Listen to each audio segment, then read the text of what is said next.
Taxi. I say, Captain, buy a flower off a poor girl. I'm sorry, I haven't any change. Oh, I can change off a crown. Take this for tuppence. I'm sorry, I really haven't... stop. Here's 3 halfpence, if that's any use to you. Thank you, sir. Here, you be careful. Better give him a flower for it. There's a bloke there behind the pillar, taking down every blessed word you're saying.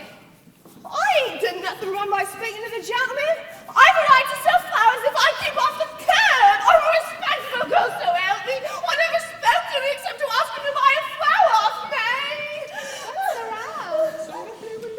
There's a tap taking it down. Oh, sir, don't let him charge me.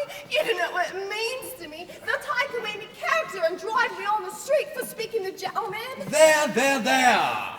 Who is hurting you, you silly girl? What do you take me for? Oh, my Bible is I never said a word. Shut up. Do I look like a policeman? Then what did you take down me words for? How do I know whether you took me down right? You just show me what you wrote about me. What's this? That ain't proper writing. I can't read that. Well, I can. I say, Captain, buy a flower off a poor girl. It's because I caught him, Captain. I meant no harm. Oh, sir, don't let him lie in charge again me for a word like that. Charge? I make no charge.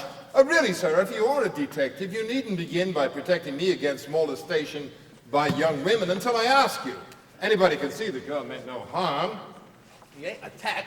He's a gentleman. Look at his boots. How are all your people down in Selsey? Who told you my people come from Selsey?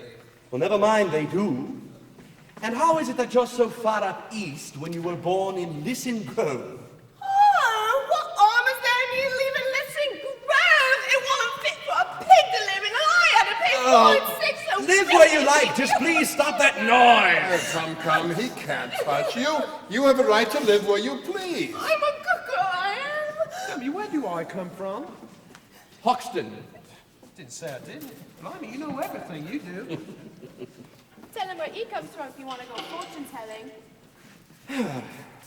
Cheltenham, Harrow, Cambridge, and India. Quite right. He ain't a tech. He's a bloomin' busybody. That's what he is. May I ask, sir, do you do this sort of thing for a living on music halls? I have thought of it, and maybe I will someday. He ain't no gentleman, he ain't, to interfere with a poor girl. Well, how do you do it, if I may ask? Simple phonetics. It's the science of speech. It's my profession, also my hobby. Anyone can spot the brogue of an Irishman or a Yorkshireman. I can place a man within 6 miles, 2 miles in London, and sometimes within 2 streets. Oh, be ashamed of himself, a manly coward. But is there a living in that? Oh, yes, quite a fat one. Let him mind his own business and leave a poor girl. Woman!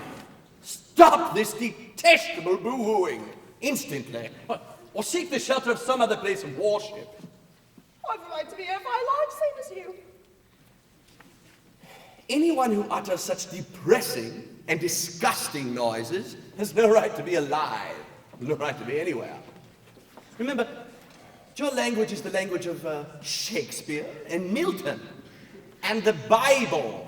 Don't just sit there crooning like a bilious pigeon. Ow! Look at her, a prisoner of the gutters, condemned by every syllable she utters. By right, she should be taken out and hung for the cold-blooded murder of the English tongue. Ow! Ow! What a noise! This is what the British population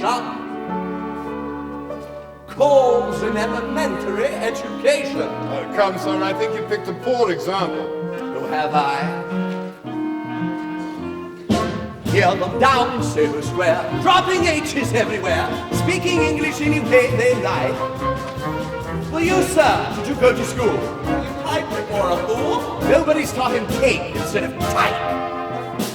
Hear a Yorkshireman or worse, hear a Cornishman converse, I'd rather hear a choir singing flat. Chickens cackling in a barn, just like this one. Gone. Gone. I ask you, sir, have you ever heard of such a word? Well, it's ow and it's gone that'll keep her in her place. Not her wretched clothes, nor her dirty face. Why can't the English teach their children how to speak? This verbal class distinction by now should be antique.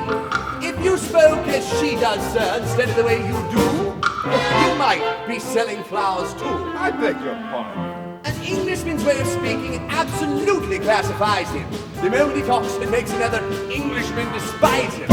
One common language I'm afraid we'll never get. Why can't the English learn to set a good example to people whose English is painful to your ears? The Scotch and the Irish will bring you close to tears. There even are places where English completely disappears. In America, they haven't used it for years. Why can't the English teach their children how to speak? Norwegians learn Norwegian, and the Greeks on top their Greek. In France, every Frenchman learns his language from A to Z. The French don't care what they do, actually, just as long as they pronounce it properly. Arabians learn Arabian at the speed of summer lightning, and Hebrews learn it backwards, which is absolutely frightening. Use proper English or regarded as a freak. Why can't the English? Why can't the English learn to speak? Oh.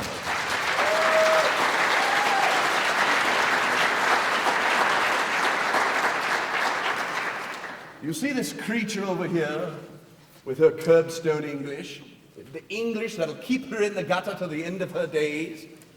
In 6 months, I could pass her off as a duchess at an embassy ball.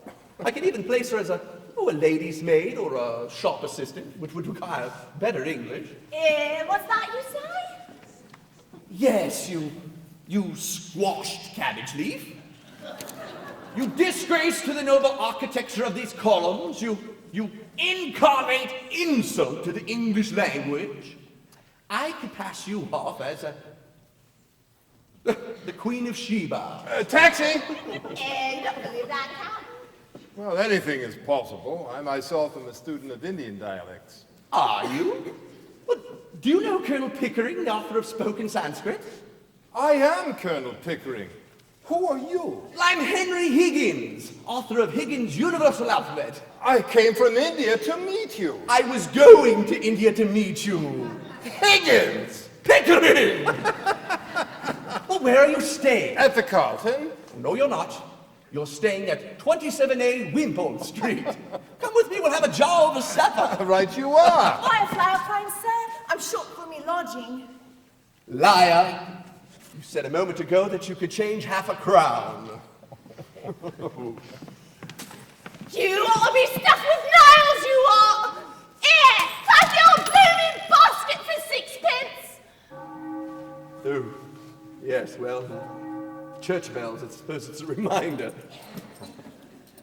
You know, Indian dialects have always fascinated me. I have records of over 50. Have you?